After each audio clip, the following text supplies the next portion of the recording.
Doctor, మీరు ఇంకా పెళ్ళెందుకు చేసుకోలేదు? అదేం లేదు రాము. పెళ్లి చేసుకుంటే వృత్తిలో శ్రద్ధ తగ్గిపోతుందని, డ్యూటీ సరిగ్గా చేయలేకపోతామని నా నమ్మకం. అయితే ప్రపంచంలో డాక్టర్లందరూ బ్రహ్మచారులుగా ఉండాలని మీ అభిప్రాయమా? అది నేలా అంటాను.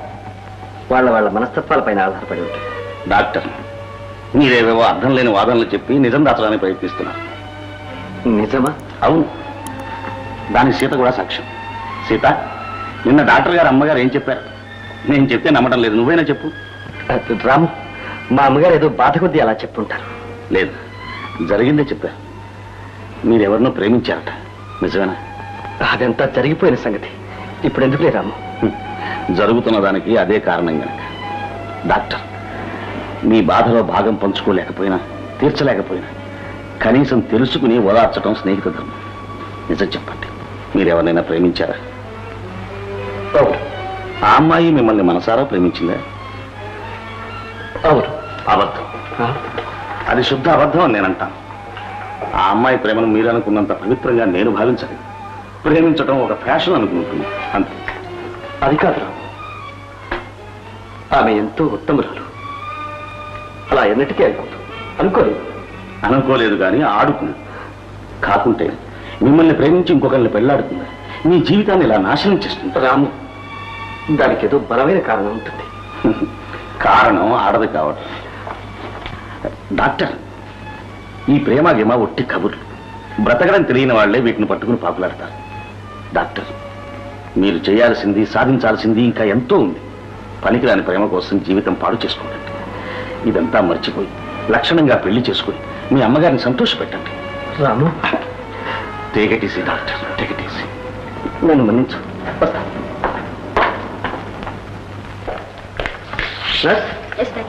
నేను చెప్పిన మందులు ఈ పేషెంట్ ప్రతిరోజు జాగ్రత్తగా ఇవ్వండి. అయ్యో, దండాలు దండాలు దండాలు. ఎవరయ్యా నువ్వు? నేను ఇక్కడ పాత కాపునే కానీ ఏం కావాలి నీకు? నాకేం అక్కర్లేదు, నీకే. ఇదిగో ఏమిటిది? పావలా? నాకెందుకు? మామూలే కదా, ఉంచుకో. మామూలు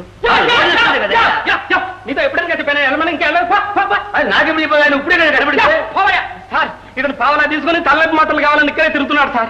నేను ఎప్పుడు నేను చెప్పలేదు. జోగులు, ముందు అతను బయటికి పంపించే. Yes sir.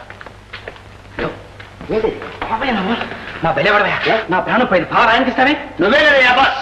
అరవకయ్యా, ఆయన ఎవరనుకున్నావు? పెద్ద డాక్టర్ అయ్యా. ఎవరైతే నాకే పావలా ఇచ్చిందే కదా.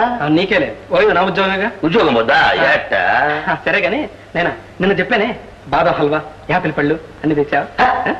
నువ్వు చెప్పింది దగ్గర ఉండనా? Very good. ఇదిగో హల్వా. Good boy. పళ్ళు. Very good. కలవ మనీ పట్టరా. ఓకే. అమ్మని చూద్దామా? నైనా ఇవాళ అమ్మని చూడడానికి వీల్లేదు. ఏంటి అత్తమానం? వీలేదంటావు. కావాలంటే పావులా తీసుకో.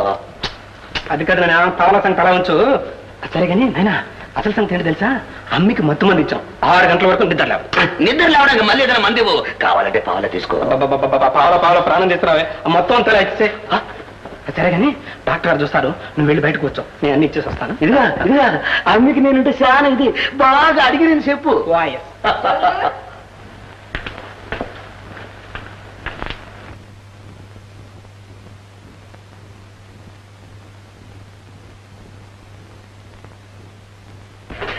బావయ్య, ఇప్పుడైనా రావడా? అది నువ్వు నిద్రపోతుంటా మోకమైనా చూసిపోదామని వచ్చాను.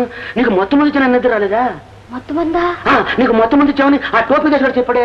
వాడేదో కోసుంటాడు. కోసాడా? కొంప తీశాడు. నీకెమ్మని పువ్వులు అప్పులు పడి లేవు, అవి హల్వా అన్ని ఇచ్చానే నీకెమ్మని. అయ్యో, వాడు నీకు బాగా టోపీ వేశాడు. టోపీ వేశాడా? ఎంత పని చేశాడు? కొత్త ఇంటికి పెట్టే దిష్టి బొమ్మలకు మొక్క పెట్టను. బయటికి నాడు అది మక్కలిసేసి పొడుచు పారేస్తానంతే.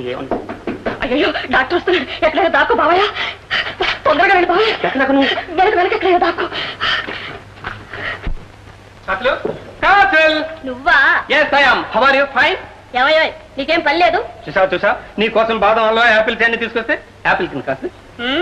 యాపిల్స్ డజన్ ఎంతో? చచ్చా, మనకి ధరగిరా లెక్కలేదు. 100 రూపాయల నోటి పారేస్తాం, చిల్లర ఇచ్చిన పుస్తకం. ఈ కాసులు తప్పితే ఆ కాసులు అంటే మనకు లెక్కే లేదు. సరే కాసులు, ఎవడో అవతారం మాట మాటకి అమ్మి నా ప్రాణాలు తీస్తున్నాడు. ఎవడు వాడు? ఏమయ్యో, ఆయన్ని వాడు వీడు అనబాక. ఆయన చాలా కోపిష్టి, వాళ్ళు కొంచెం జాగ్రత్త. ఏడ్చాడు, మనల్ని ఏం చేస్తాడు? దొన్నపోతు. ఏంది ఆ కూతలు? ఏంది? నేను దొన్నిపోతున్నా అవుతారన్నా? ఏ కీలు జబ్బకు జబ్బ బోర్డు తీసి పారేస్తాను. జాగ్రత్త. దేవుళ్ళ వచ్చావు. ఎలా వచ్చా? ఏంద్రా ఆకాశం కేసు వస్తున్నా ఏంటిది? డాక్టర్ చెప్పి నీ తల దించేస్తానా? దేవయ్య మన్నించి దేవా, నేను నీ తమ్ముళ్ళు అటువంటి. ఏంద్రా తమ్ముడు చేసే పని అయితే నేను ఏడే ఉంటా. ఉండు, నీ సంగతి కనబడుతూ ఉంటా. ఏదైనా అలకా పని చేసేవో చీల్చి ఎండేస్తాను. ఏందనుకున్నావు? దేవయ్య నన్ను విడిపెట్టి చూడు, నేను ఎలా పరిగెడతాను.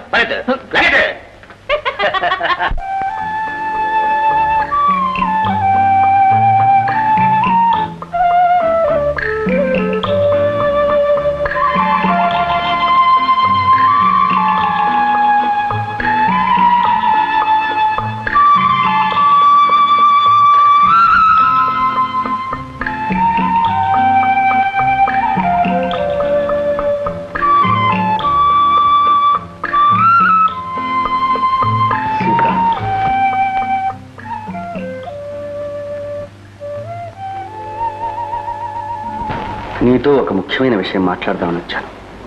ఏమిటది డాక్టర్? సీత, ఈనాడు నువ్వు మరొకరి భార్యవు. నీతో నేను మాట్లాడడం కూడా తప్పి నాకు తెలుసు. కానీ నేను నిర్మలమైన మనసుతో నీ దగ్గరికి వచ్చాను. మాట్లాడడానికి నీకేం అభ్యంతరం లేదుగా? లేదు డాక్టర్, కానీ ఒక్క సంగతి, నా భర్త నన్ను తన ప్రాణంతో సమానంగా చూసుకుంటున్నారు. ఒకనాడు మీరు ప్రేమించిన వ్యక్తి నేనే తెలిస్తే వారి హృదయం వృద్ధలైపోతుంది. అందువల్ల ఏర్పడే విపరీత పరిణామాలకు మీరు కారణం కాకూడదని నా కోరిక. అలాంటి ద్రోహానికి నేను ఎన్నడూ సాహసించను సీత. అసలు నిన్ను ఎరిగినట్లు కూడా ప్రవర్తించను. నువ్వు సుఖంగా సంతోషంగా ఉండడమే నాకు కావలసింది. అందుకోసం ఏమైనా చేస్తాను. అది నా అదృష్టంగా భావిస్తాను. కానీ ఒక్క సందేహం సీత. ప్రతినిత్యము నా మనస్సును పీడిస్తున్న ఆ సందేహాన్ని నువ్వు తీర్చగలిగితే నా ఆవేదన సగం చల్లారుతుంది. డాక్టర్, మీకు కొంచెమైనా మనశ్శాంతి కలిగించడం నా చేతనైతే నేను చేసిన పాపానికి అదే ప్రాయశ్చిత్తం. చెప్పండి. సీత, జరిగిపోయిన గాథను గుర్తు చేస్తున్నందుకు క్షమించు. నేనే నీ సర్వస్వమని, నన్ను తప్ప మరెవ్వరినీ పెళ్లి చేసుకోనని, మనిద్దరినీ ఎవ్వరూ వేరు చేయలేరని అన్నావి. అంత పట్టుదలతో ఉన్న నీ మనస్సు మారిపోవడానికి, నా పైన విరక్తి కలగడానికి కారణమేమిటి సీత? నేనేం తప్పు చేశాను? డాక్టర్, సీత, సమాధానం చెప్పడం కూడా నీకు ఇష్టం లేదా? చెప్పినంత మాత్రాన మీకు ఉపశాంతి కలుగుతుందని మీరు అనుకుంటున్నారా? సీత, ఏమేమో అనుకున్నాను, ఎన్నెన్నో ఆశించాను. కానీ నా జీవితంలో ఇంత నిరాశ ఎదురవుతుందని కలలో కూడా ఊహించలేదు. సీత, నిన్నెలాగూ పోగొట్టుకున్నాను.